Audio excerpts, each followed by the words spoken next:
Chapter 19. Picnics can be perfectly awful when bungled. Jack, wait up! There's something I want to show you. With all the etiquette classes I had to take and all the lawns he had to mow, I barely seen Jack all week.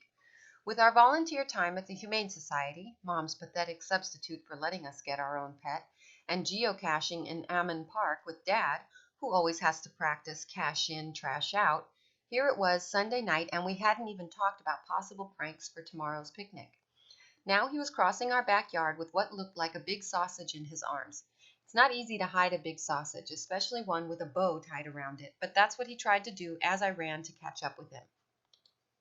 What's that? Jack squished the package to make it smaller. Nothing.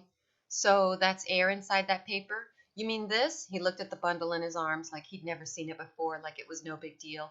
Oh, just some. I made a grab for it, but he was too quick for me. Still, I tore an edge and something flew out. We were losing light fast. I dropped to the ground to see. It's not like I want to keep it, I told him. I just want to see what. Flowers? You got flowers in there? I held up a sad, droopy flower. Since you have to know, I accidentally weed whacked a bunch of Mrs. Delaney's hydrangeas and she told me to get them out of her sight.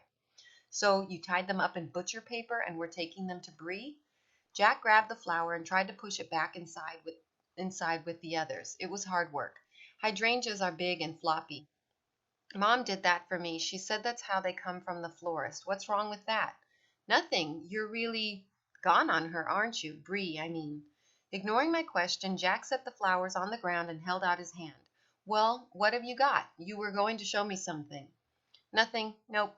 We both stared up at the glowing orange ball through the trees. Silent. Suddenly, there's a whole lot of nothing in this backyard, Jack said, right before faking left and grabbing the photo I was holding. Blasted Jack Taylor, he was faster than green grass through a goose. So who's this? Great-Grandma Reed again? Sitting down on the back step, Jack studied the picture in the porch light. Magda found it on findyouраncestors.net and sat down next to him. You couldn't really tell. I sat down next to him. Magda found it on findyouраncestors.net. I sat down next to him. You couldn't really tell who was who in the photo since all the people were bundled up in big jackets with hoods. The caption on the back of the photo read, Saving Baby Seals in Gdansk. Which one is she? The lady who sent it to Magda said she was second from the right. You're sure this is Great-Grandma Reed? Pretty sure, yep. Those people on findyouраncestors.net spend a lot of time figuring out who's who. The lady who helped Magda is the granddaughter of this guy. I pointed to the man standing next to my great-grandma. She says he was her boyfriend. She was really something, wasn't she? What I can't figure is why she sent me off to etiquette school and not, I don't know, wilderness training. How much etiquette do you need to save a baby seal? None would be my guess. We sat there a minute watching the fireflies. The light went off in the Bensons' kitchen. Oops, Jack jumped up and picked up his flowers. Gotta go. See you at the picnic tomorrow, right? If you're lucky, you should have cleaned the grass clippings off, I told him. She's gonna know you didn't buy 'em. I tried, but they stick worse than cat hair. I'll have to start charging you to cross my backyard, you know, I called after him. You're wearing a path in the grass. I can go by the road if you want. Jack! Maybe Livy was right. Maybe boys weren't worth the trouble. Later, Cass. I wasn't about to stand there and watch. Well, not from the back porch anyway. I sat down near the bushes and listened as Bree got all emotional, saying things like, These flowers smell like summer, and every girl likes to be surprised. And Jack saying he was sorry about the grass clippings, and Bree saying she knew just the thing to do to perk them up. Immerse the buds in cold water for just a minute, and did Jack want to come in and have a glass of Arnold Palmer while she did it? Which is just about the time I felt something really big crawl over my hand. I flung it off as I jumped to my feet, screaming like I was being hit with a billy club. Bree made a little yelping noise and asked Jack what was happening. Jack said it was nothing, just Cassidy, who always does that when she sees a bug. And then the Bensons' back door closed. The only way to properly mark time during summer is with the holidays. Memorial Day, 4th of July, Magda's birthday, and Labor Day. Memorial Day is one of my favorite holidays of all time. Celebrating it means you get a day off school and you're kissing distance from the last day. I tried to feel sad on Memorial Day for all the soldiers who died for my freedom, but I don't think they'd mind me celebrating it, my almost freedom from school, that is. Labor Day is a different story. You're about to head into a whole year of labor. Who needs to be reminded? Magda's birthday is at the end of August. I do get a piece of real cake, but the summer's almost over and Magda gets the most boring presents imaginable. What brings me to Independence Day on the downside, ever since the city decided to close the pools a week early to save money, but keep the 4th of July fireworks display, Mom has made us boycott the celebration downtown. I feel this is a violation of my rights as an American citizen, but no one in the Corcoran clan seems to care much about those. On the upside, it is now legal to buy fireworks in Michigan, making our neighborhood 4th of July party a lot longer. The explosions start around the third week in June and finish up about July 10th. Usually by now we'd have gone to Lake Michigan, camped out at Michigan Pioneer Experience Park, and even tubed down the Pine River. But who has time for dull stuff like that when you're learning to be a young lady and cough into your wrist? Maybe that's why I vowed to soak up as much fun as I possibly could at the Fox Hills 4th of July neighborhood picnic. I plan to eat more bratwurst and potato salad and drink more root beer on tap than your average young lady. Plus, I would light more crackling balls and ground bloom flowers and twirl more giant sprinklers. Plus, I would convince Mom to let me sit on the roof to watch the Deanders' teenage sons shoot off bottle rockets. I have found if you want to be near the action on the 4th of July, find some teenage boys and a dad who drives a pickup truck. But by now, you probably have a sense of how things trend for Cassidy Corcoran. There's karma that goes south, and there's karma that treks to the South Pole. Yours truly. Yes, I was first in line for a brat. I even had Yes, I was first in line for a brat. I even had 2 paper plates nestled together so I could keep my baked beans and my potato salad separate. But there came Mr. and Mrs. Fenster with wretched Percy, and Mom and Dad called me out of line to make polite conversation with them. "It's so nice to see you, Mr. and Mrs. Fenster," I said, keeping my knees bent in the neutral position for a quick getaway. "How are you enjoying the Sunny Point Senior Center? I'm surprised with all the concern over allergies and fleas and whatnot, they let you keep Percy." As soon as he heard his name cross my lips, Percy snarled at me. "Percy's a senior too, dear," Mrs. Fenster said, "and we do have our own condominium." "Fine weather we're having." I watched the neighborhood kids jumping in line for brats. Now I'd have to wait for the next round. A pair of red-headed twins who looked to be about 7 cut in at a bend in the line. If I could get away with it, I might. "Can you hear me, Miss Corcoran? I asked how your manners class is going." It seemed Mr. Fenster was determined to keep me from my brat. He leaned in. "Those are Mrs. Delaney's grandkids, by the way, visiting from Washington State. Mrs. Fenster and I call them Thing 1 and Thing 2, you know, after the 2 whirling dervishes in the Dr. Seuss book." Though I had no interest in talking literature with Mr. Fenster, I did see what he meant. I counted at least 6 personal space violations on those 2 while I was having my polite conversation.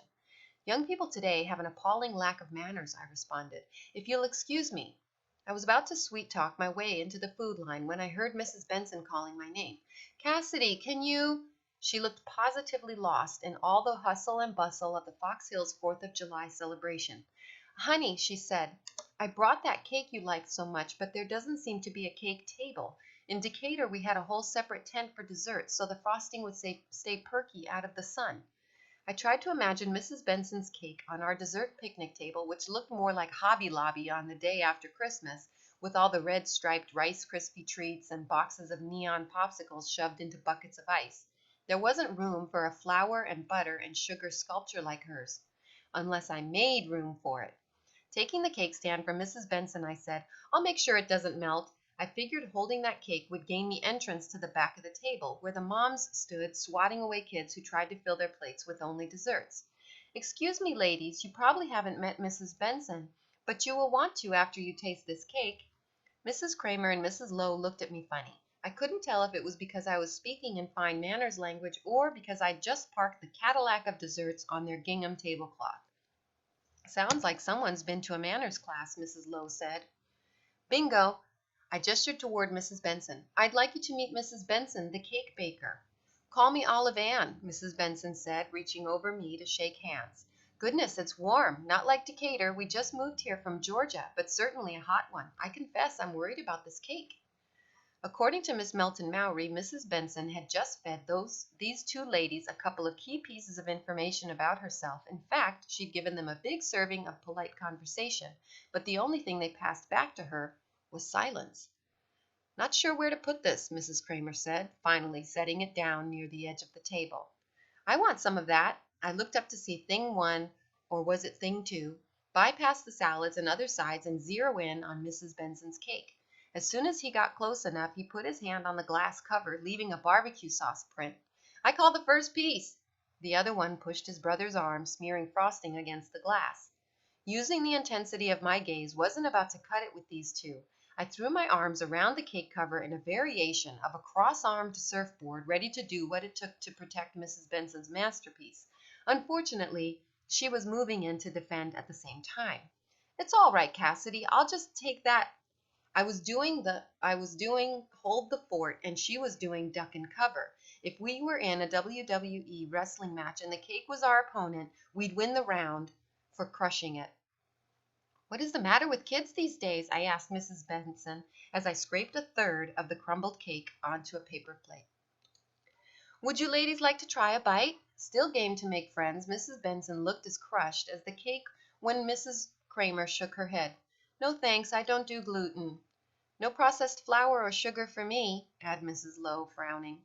By the time I cleaned up the mess and delivered Mrs. Benson to my dad, he offered her a virgin strawberry margarita with frozen blueberries in honor of our great flag.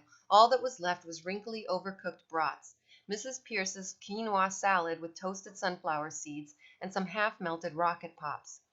And when it was dark enough for the neighborhood fireworks to begin, I'd only managed to convince Mom to let me watch out my bedroom window. Instead of getting a clear view of the Deanders' backyard or a fighting chance of seeing starburst from downtown, I saw Jack demonstrating for Bree his ability to swing upside down in the oak tree while twirling 2 extra long sparklers. There was nothing left to do but construct the world's largest sweat lodge, which would probably require stealing all of Magda's and my parents' bedding. I was considering how to make this dream a reality when someone knocked on my door. Given the titanic direction of my karma, I thought maybe it was Miss Melton Mowry with some homework I'd forgotten to complete. But no, it was Delton Bean. "This is your room?" Delton asked as his eyes did a full 180. "I would ask to come in, but—" "Yes, it's booby-trapped. Plus, we have WWE wrestling tournaments in here. Plus, I didn't invite you." "No," Delton looked positively cheerful, "but I want to invite you over to Riverside Park. Your mom told me I'd probably find you moping up here." "Riverside Park? Now?" "Yes. My mother says that if you agree to wear the life vest, I can take you out in my Uncle Roger's canoe and show you how to set off a sky lantern. I make them myself." "Delton, you have to be the weirdest kid I have ever met." "Young man is a more accurate term for an 11-year-old, Miss Corcoran, and weird is not a fit word for polite conversation. Quirky, maybe? Eccentric? Unconventional?" "Okay," I said, "Uncle, I'll wear the life vest." And faster than a hot knife through butter, as Jack would say, Bree would say, I was clipping it on. Sorry. And faster than a hot knife through butter, as Jack would say, Bree would say, I was clipping it on at Riverside Park.